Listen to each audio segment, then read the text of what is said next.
a super overwhelming space that I need to declutter and organize today. And historically, I have not been good at this because my brain absolutely freaks out and then completely shuts down when I'm faced with a project like this. And it's weird because I regularly help people organize their spaces, but when it comes to my own, I am overanalyzing what I should do organizationally because I don't want to ever have to do it again. So I'm always looking for the perfect system. However, what I'm coming to realize is there is no perfect system, especially if you have kids. You're just going to have to build in organization and decluttering to your regular schedule. So I wanted to share my strategy with you as someone with ADHD, a lot of kids, very little time, very little energy, because I have to make the most of what I've got. And I figured out several things that are helpful. When you're facing a big project like this, the first thing is to have several trash bags on hand or donation boxes, whatever you think you're going to need, have that stuff available. And then don't let your mind see the whole space and try to figure out a cohesive plan for everything. We're just going to work one thing at a time. And the very first thing to address is the stuff that you really don't have to think about. For instance, when I came into this room, I only knew two things very automatically. One, that there were hangups on that gymnastics bar. Those needed to be put away. And two, I knew I wanted to take all of the games off the black shelves and put them in the downstairs room in the closet. So that's what I worked on first. That's all I did on the first day because I'm starting to really respect the boundaries that my mind and body tell me, and I just knew that was enough. The following day, I asked myself what was the next obvious step that I could take in this room, and I knew I wanted to go through my books because I had already gone through all the books downstairs and I wanted to take an entire trip to the donation place. So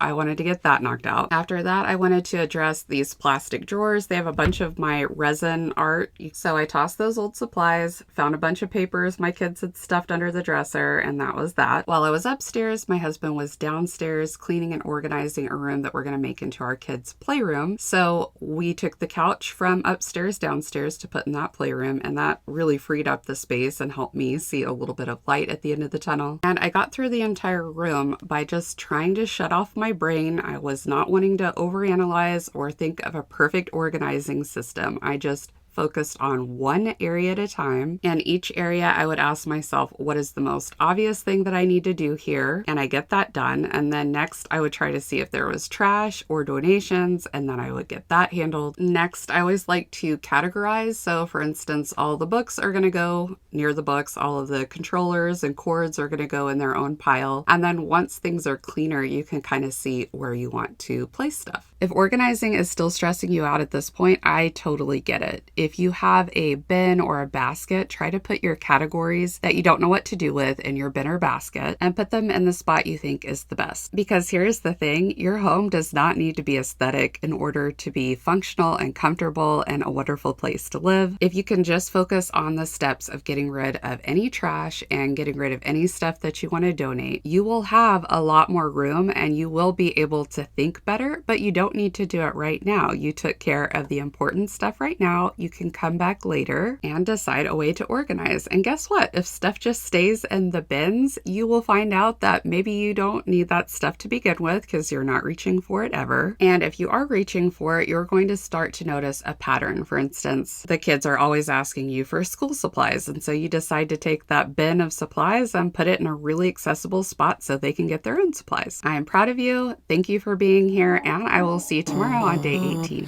Yesterday there was sun and there was rain.